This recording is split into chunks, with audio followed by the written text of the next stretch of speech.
का कोणास ठाऊक, पण स्त्रियांना आजही हीनच समजलं जातंय. स्त्रियांचं शिक्षण हे आजच्या घडीलाही उदासीन आहे. चौकटीबद्ध शिक्षण तर तिला जातं, शिक्षणानंतर पुढं काय याचं उत्तर मात्र कोणाकडेच नसतं. मग काय आम्ही शिकलेल्या बायकोची पर्स सांभाळावी का? स्त्री शिकूनही आहे दीनच आजच्या घडीला. बायको कार्यालय गाठते, नवरा घर पाहतो.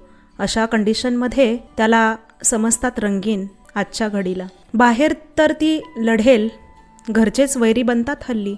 लढून घरात झाली क्षीण आजच्या घडीला ती. जिथे नाही तिथे घेत आहेत उंच झेप स्त्रिया. पण हा समाज दृष्टीहीन झालाय आजच्या घडीला. का बर? हक्काचा भूभाग मिळवण्यासाठी बंदी आहे स्त्रीला. हुद्दे मुद्दे हे तर एक हातीच मिळवले तिने.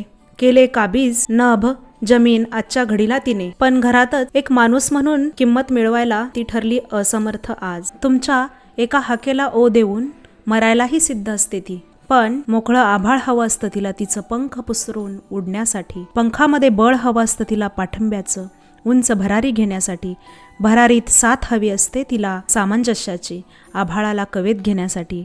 मोकळं आभाळ हवं असतं तिला विश्वासाचं पंख पसरून फक्त उडण्यासाठी. स्वतःच्या स्वातंत्र्याचं गीत गाण्यासाठी भक्कम साथ हवी असते. अटीतटीच्या क्षणाला मी आहे म्हणणारं कोणीतरी उभं हवं असतं तिला पाठीमागे. आणि मग सज्ज असते ती कोणतीही लढाई लढण्यासाठी.